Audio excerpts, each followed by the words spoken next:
Bharatiya Janata party का कार्यकर्ता रियाज अटारी गुलाब चंद कटारिया पूर्व राज्य गृह मंत्री के कार्यक्रमों में लगातार शामिल होता है।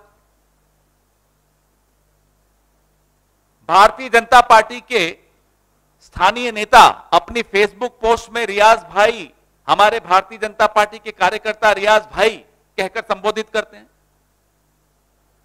ये चल क्या रहा है इस देश में? माजरा क्या है? पुलवामा में सवाल उठे थे कि 350 किलो आरडीएक्स कैसे पहुंचा। डीएसपी दविंदर सिंह का नाम हम सब जानते हैं, उसको चुपचाप से नौकरी से बाहर कर दिया, नो इंक्वायरी, कि राष्ट्र हित में नहीं है, इसके खिलाफ इंक्वायरी करना आपको याद है? ये क्या हो रहा है इस देश में? कौन करवा रहा है ये सब?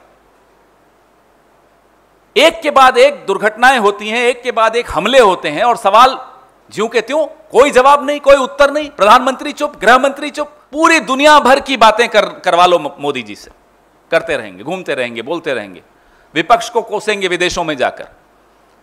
और जो इनकी अपनी पार्टी के लोग, माफ कीजिएगा, आतंकी घटनाओं में शामिल हैं, इस पर चुप रहेंगे। देश चुप नहीं रहने देगा अब आपको, और अगर आप नहीं बोलेंगे तो देश बोलेगा। जघन्य हत्या हुई थी, उसका मुख्य आरोपी रियाज अटारी, उसके संबंध भारतीय जनता पार्टी के नेताओं के साथ, उन संबंधों का यह खुलासा कल टीवी पर हम सबने देखा और फिर सोशल मीडिया पर उस पर काफी चर्चा भी हुई और उसके बाद हमने रिसर्च की और नए तथ्य सामने आए। रियाज अटारी राजस्थान में भारतीय जनता पार्टी के कद्दावर नेता, पूर्व गृह मंत्री राज्य के गुलाब चंद कटारिया जी के अनेक कार्यक्रमों में शामिल होते थे। वो तस्वीरें आप सबके सामने आपको दी जाएंगी। फिर जब हमने रिसर्च की, क्योंकि कार्यक्रम में तो बस इतना ही बताया गया था, तो जब रिसर्च की तो फेसबुक पर भारतीय जनता पार्टी के माइनॉरिटीज प्रकोष्ठ के नेता इरशाद चैनवाला 30 नवंबर 2018, आज से 4 साल पहले, फेसबुक पोस्ट पर वो और एक और नेता है मोहम्मद ताहिर, जो अब लापता हैं, जिनका मोबाइल भी बंद है, जब से ये हत्याकांड हुआ तब से वो लापता है। तो इरशाद चैनवाला और मोहम्मद ताहिर के 3 फरवरी 2018, 27 अक्टूबर 2019 और 10 अगस्त 2021, 28 नवंबर 2019 के पोस्ट हम लोगों ने स्टडी किए, उसका अध्ययन किया है। अब अटारी जो है, रियाज अटारी, उमरा करके वहां से कुछ पोस्ट डालते हैं, फोटो डालते हैं और उसमें बड़े स्पष्ट तौर पे यह भारतीय जनता पार्टी के नेता, मैं पढ़ के बताता हूं उन्होंने क्या पोस्ट डाला, क्योंकि हमारी ये स्क्रीन अभी नहीं चल पा रही। आपके व्हाट्सएप ग्रुप में विनीत जी डाल रहे हैं।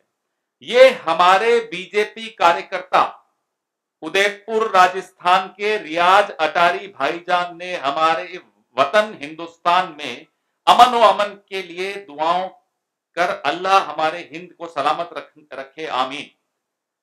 ये पोस्ट डाली है मोहम्मद ताहिर, भाजपा के कार्यकर्ता हैं।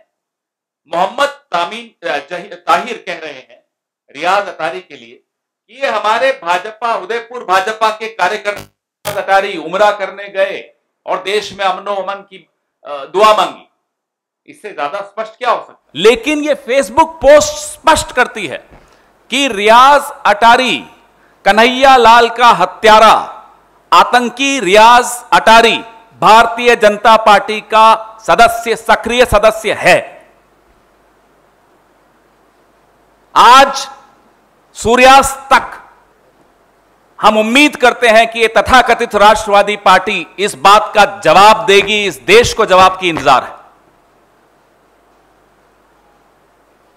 कल सुप्रीम कोर्ट ने, माननीय सर्वोच्च न्यायालय ने कुछ बहुत गंभीर टिप्पणियां की थी। आज इन तथ्यों के उजागर होने के पश्चात उन टिप्पणियों को फिर से देखना चाहिए। और वो टिप्पणियां सिर्फ एक नुपुर शर्मा के खिलाफ नहीं थी, हु इज नुपुर शर्मा? नुपुर शर्मा की सामाजिक पहचान भारतीय जनता पार्टी से बनी है।